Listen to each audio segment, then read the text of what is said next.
Right. Hey, everybody. We're so excited. We've got a special guest today. It's Sean Roberts.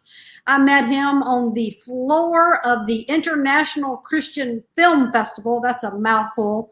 A couple of weeks ago. And we just got to talking about what he's doing. And we got to meet a lot of incredible people. But he has taken on bullying with an organization called Amrak, which is karma spelled backwards. But the things he's doing is incredible. So we're going to talk to him today about something we see every day, and that is bullying and what to do about it, because he is the man who knows what to do about it. So, Sean, glad to have you. Thank you. Thank you for having me. Glad to be here. Well, and you're coming from Orlando. Yes. So, you started out, you obviously have a passion for children because you were a teacher in New York for 13 years. Yes. How did God call you to really have a heart for kids? Well, I guess I got it from my mother. She's a person, she's a people person, and she loves kids. And actually, I work with my mother in one of the school buildings in New York City, where she worked her way up and then she became a dean. So I guess I got it from her, and my personality, I just love people. I just like learning from people, from their personalities and their lifestyles. So I guess my upbringing. Well, but you had 13 years teaching kids how to read, and I'm sure you saw some bullying back then that kind of planted a seed for you, but you were helping kids read, and you were very successful in what you did in New York, right? And what Absolutely. was your favorite thing about that season of your life? What I enjoyed is to see the individuals where they started and then where they finished. And so we all have a beginning and we all have an end.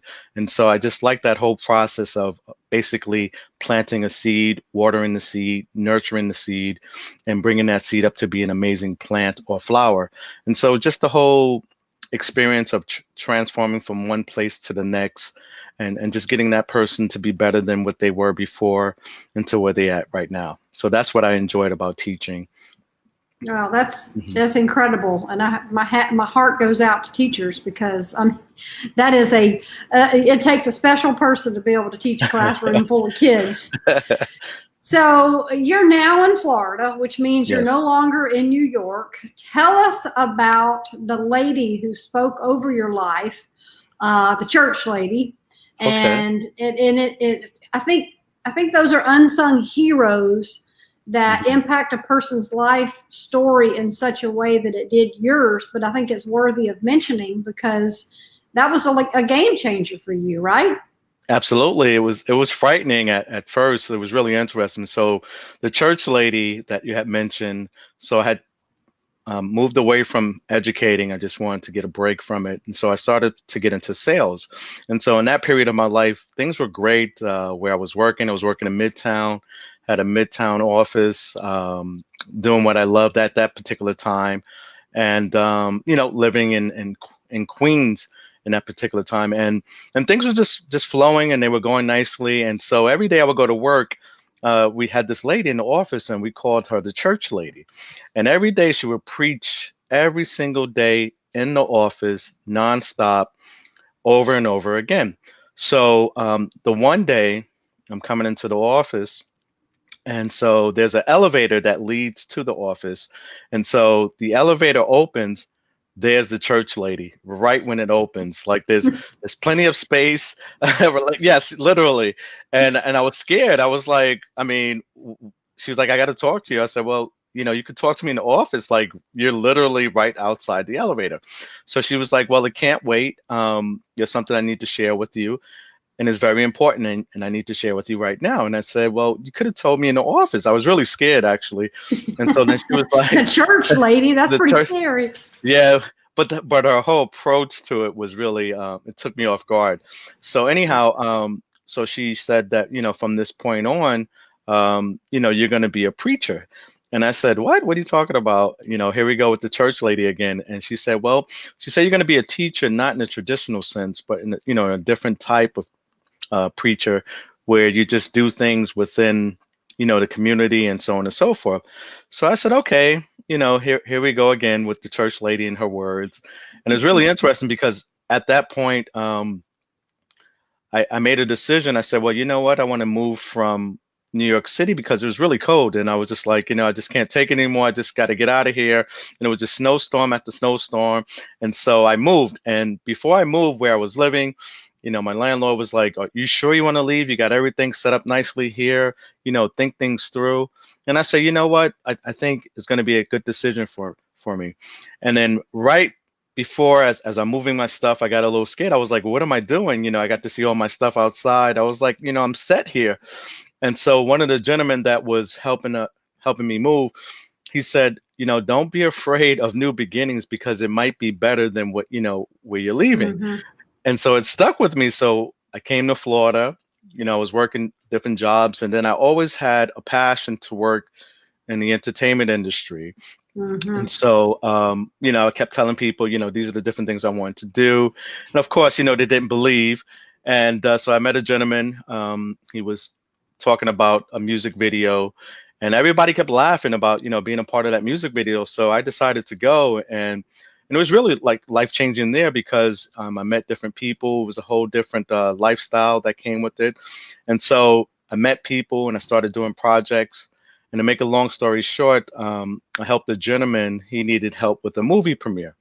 And so I said, okay, let me utilize the people that I know and help put this movie premiere together. And so I did. And so when the movie premiere took place, he was walking around as if he did everything himself. And Mm-hmm. so that's when I was like, wow, I'm experiencing bullying in a professional setting, in an entertainment environment. So what I did was I didn't get upset at the person right then and there. What I decided was I said, you know what? I'm going to make a movie. I don't know where it came from. I said, I'm just going to make a movie and I'm going to call it Karma. And where I was going with it was that I wanted to show what I was capable of doing without that person there. And Mm-hmm. so I was talking to a friend on the phone. As we finished conversating, he said, well, why don't you call it Amrak? And I said, Amrak, what is that? And he said, karma spelled backwards. And so from that day forward, I just ran with it. I put together amazing individuals, actors, singers, dancers to put this particular film together. It took us about 2.5 years to do that film. And then, I had people doubting me saying that, you can't do film, you can't do all these different things. And I said, well, I'm going to do it. And so I did it. I produced my first film. And then I even had people saying that you can't even get them in theaters and you can't do these things. And so I did it. And it was amazing because that same person that said I couldn't do it, he was in there taking pictures. And um, so I did the film, did a music video, did another film, did another music video, and now we're here on our third film. And so the drive was just basically showing what I'm capable of doing, not only me, but individuals like me that they can do things even though when people tell them that they can't. And Yeah. so my experience is pretty much I just keep going. I don't care what anyone says. A lot of people they follow and they participate in the whole social media, which I'm part of as well. And everyone's life is controlled by likes. To be honest with you, I don't really care how many likes I get. What I really care about is that one person that we helped and they can understand what we're doing and so that their life could be better so that they can help someone else. So pretty much Yeah. in a nutshell, that's my story and how I got to create Amrak. And Amrak is not for me, it's for people like me, people who have been bullied, who said they can't do anything.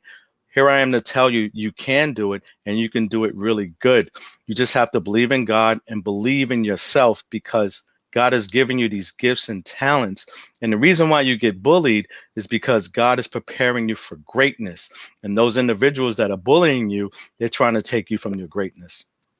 And that's a really great statement because Mhm. most people, when they get bullied, and you see it all day in, the political environment, you have all kinds of people using manipulation and power and shutting people down. And we as Mhm. Christians are getting a lot of that, getting shut down. I mean, it's happening on social media. We know it, but most people don't see it as an opportunity to grow, but you're Right. saying that you've seen it, God use it, and people use it as an opportunity to move into greatness by overcoming, right?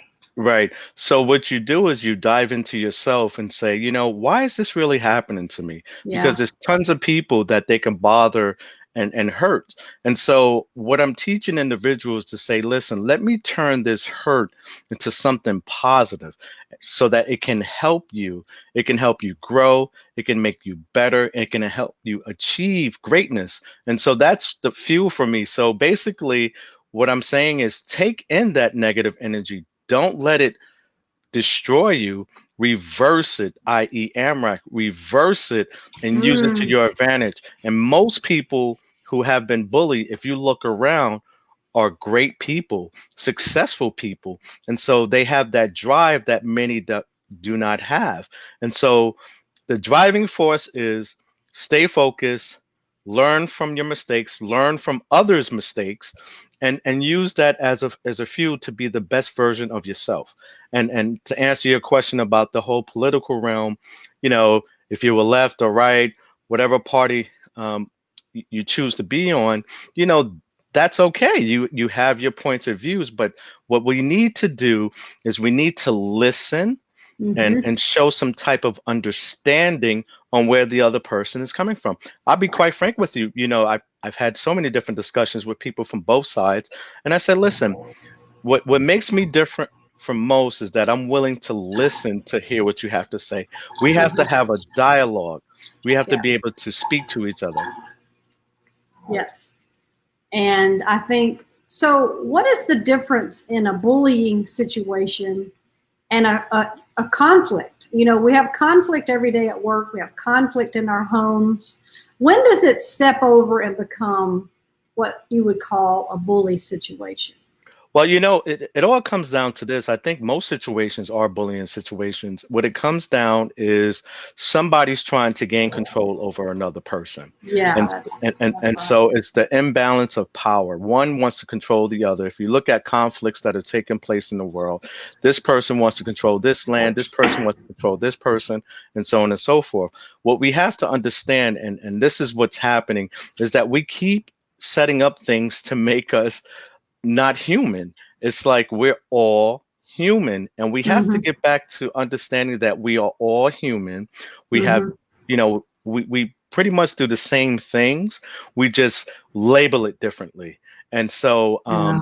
I'm just saying about Christianity, all the different religions. If you really look at it, I really don't. To be honest with you, I really don't care what religion you are, as long as we meet at the middle to try to get to higher ground. So what I mean by that is there is a higher power. We're all brothers. Religions to me is brothers and sisters. So let's Mm-hmm. come together to reach that higher power to do good, not to do evil, to do good. When one does evil, that's basically for power and control. And so that's what it comes down to is power and control. Don't follow the narrative, the separation, the hate. I don't have time for it, and nor should anyone else.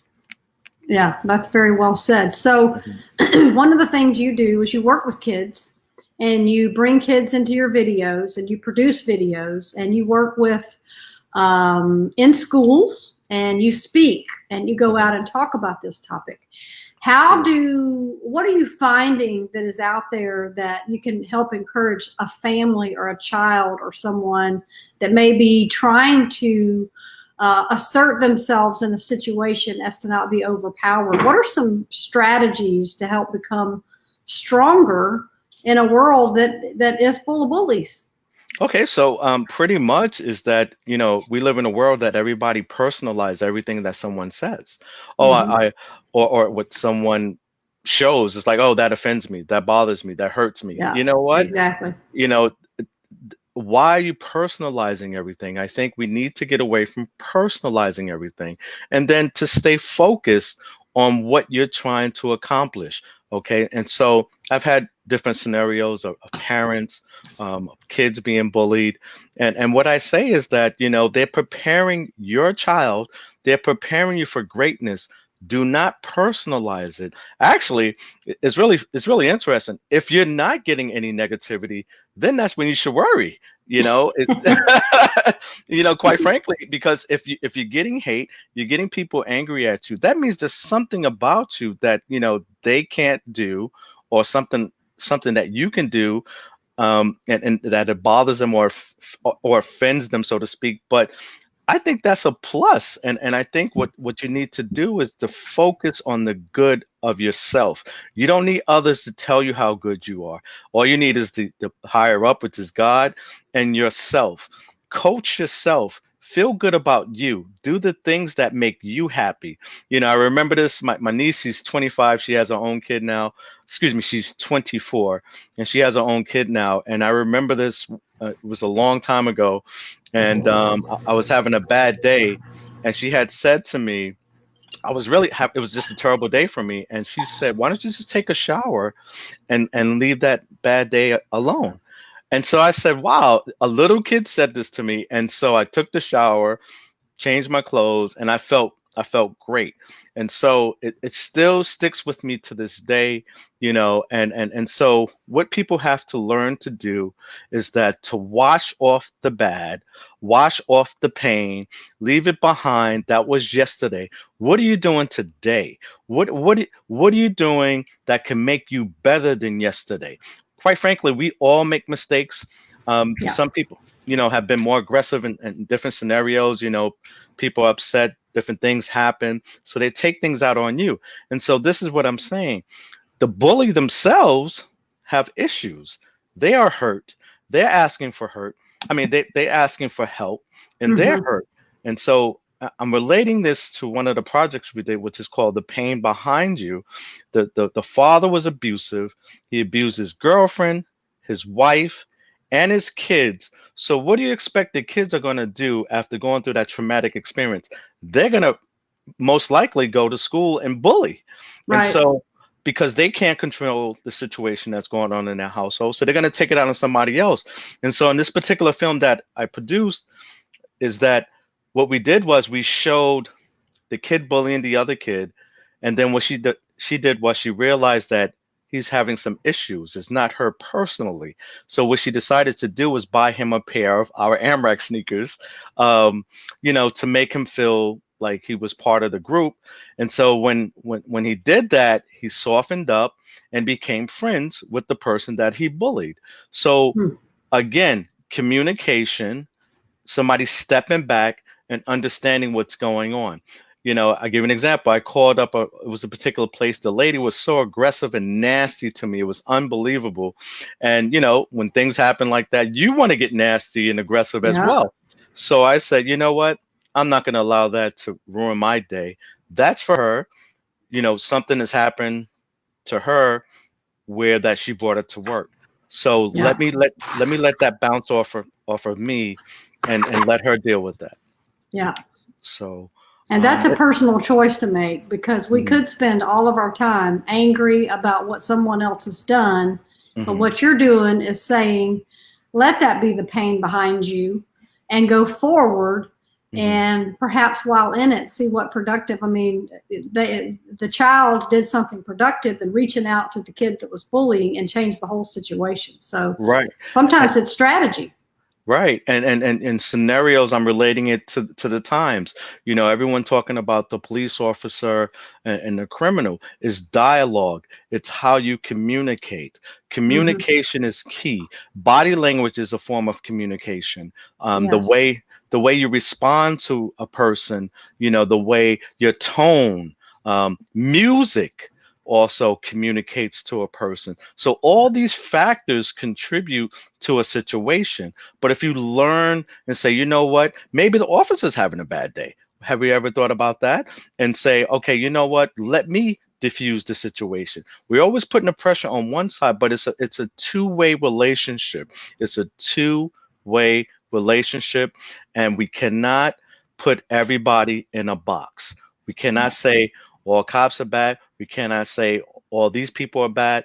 It's individuals, and we have to provide accountability across the line. And this is quite frankly what it is. Well, I think that's very well said. So, what happens when you produce your videos? Where do those go to? What do you, I mean, let's talk about your films because your films Hmm. are really good and they're really to the Hmm. point, and you've become kind of a national spokesperson on this topic. I mean, you've been on Hmm. lots of TV shows, lots of Hmm. magazines.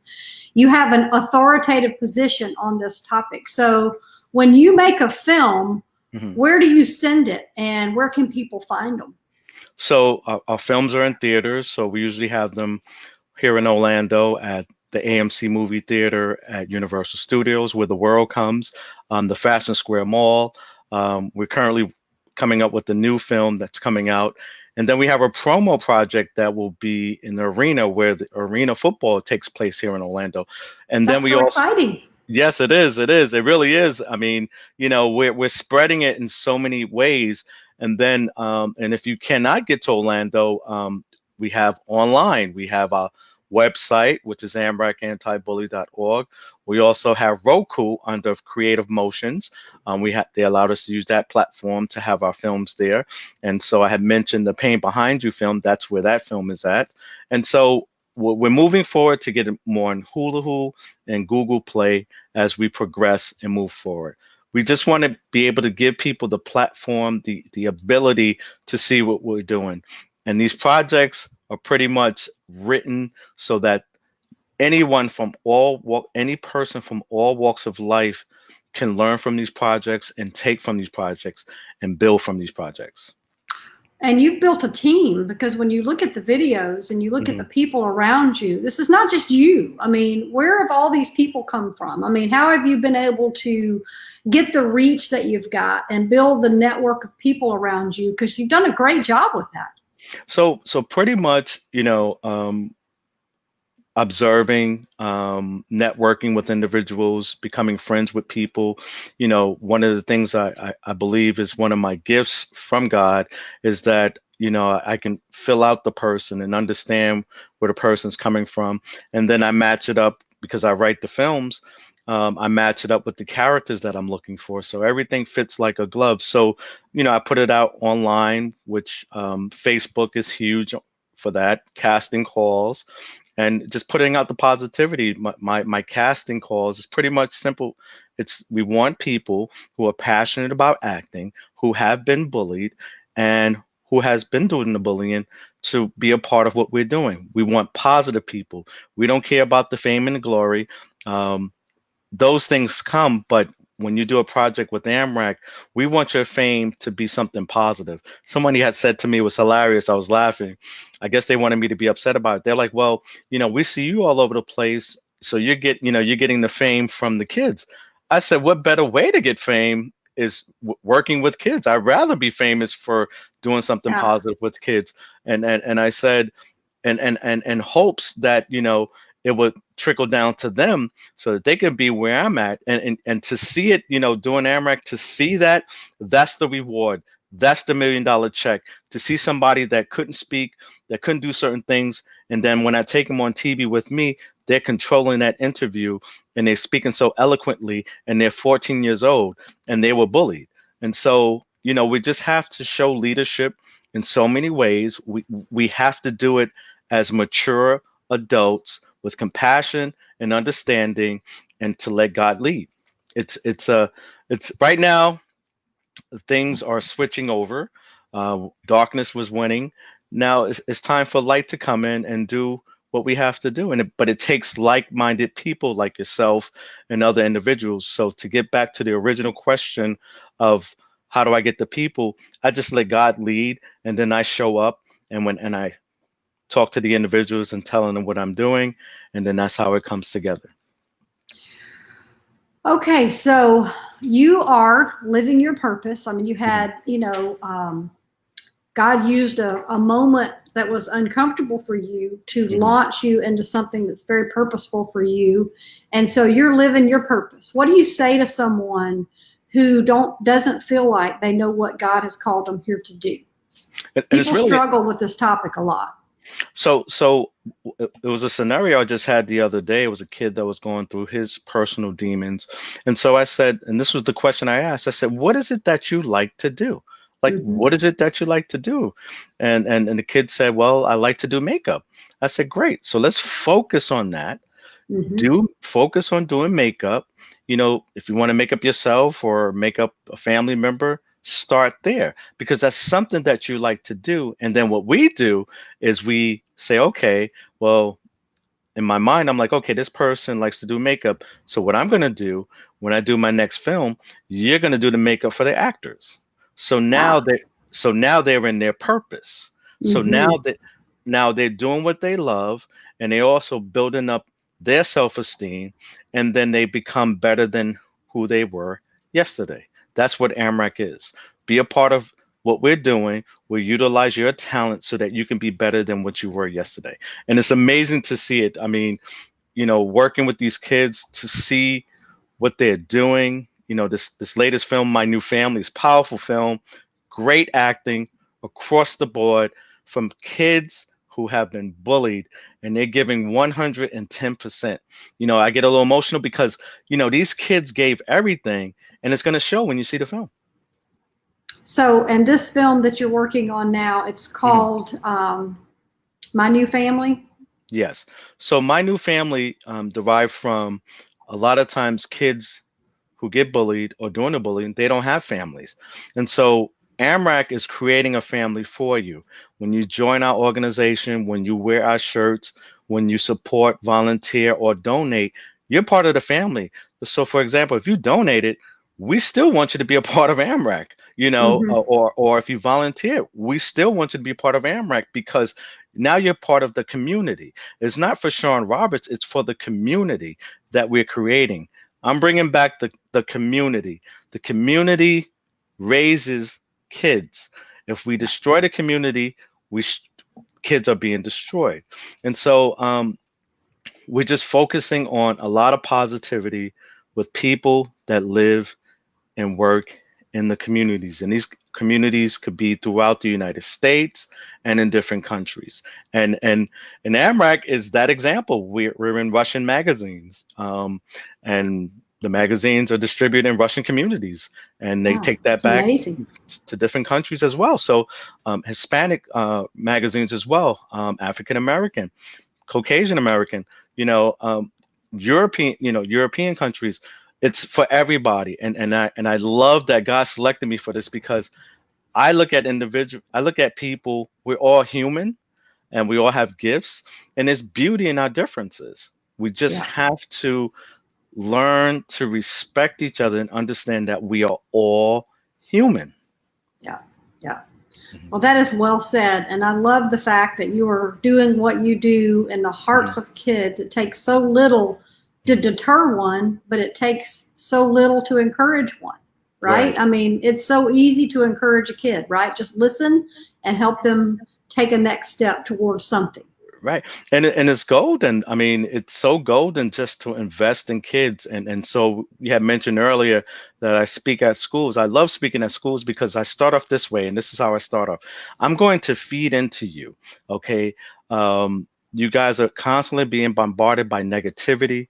I'm going to feed into you. You know why I'm going to feed into you? Because I need you to be great. Yeah, Okay. So I'm at the age that I am. So eventually I'm going to be this really old man, right? So I need them to be the best that they can be. So when they see this old man, they don't want to beat up this old man. They want to take care of this old man. And that's yeah, how I was taught. And so what I'm saying is that we have to feed into the youth. We have to provide structure and understanding on where they should be going. And that's what I think we need to focus on of getting back a structure, an outline on where one should go because quite frankly, the enemy's trying to bring total chaos. And that's yeah, what we're living in right now. We're living in total chaos. And yeah, so what we have to do is step by step is provide an outline and it's up to us to do it. It takes yeah, one individual. I started out, with the vision and I've been on these different TV stations and magazines. It takes one person, it leads to another person, and then that's how it trickles down. And yeah. and And that's pretty much it. It's just staying positive and staying focused that no, we're not going to go for that. We're going to go for this, and we're going to do it in a positive way. It's being on purpose. Absolutely. And here I am. Well, Absolutely. this has been so fun. I mean, we could talk all day, but we'll have to route back around and do this again. But thank you for being with us. I'm so glad we met, and I'm so glad we can keep in touch. And you keep me posted on what you're doing. And as you know, we'll keep in touch. But we'll post on the comments how to reach out to you and Absolutely. your social media contacts. I appreciate it, and I just appreciate the platform. The more people like yourself that are constantly pushing positivity, the more Yeah. impact that we can have on the world. And that's pretty much it, is positive people lining up with positive people, getting the message out to make a difference. So I thank you. Thank you. I like to say, I like to tell people about people, especially people on purpose, and you are one of those. So Mhm. I'm glad you're doing what you're doing because you're great at it. And Thank you. glad we met. And it's just the beginning, and we'll route back around and talk again soon. Okay, sounds good, and I appreciate being here. All right. Have a great day. Talk to you soon. Go stay Okay. cool in the hot Florida sun. I hope not to pass out. Yeah, me too. Seriously. All right. See you later, Sean. Thank you. Okay, you're welcome.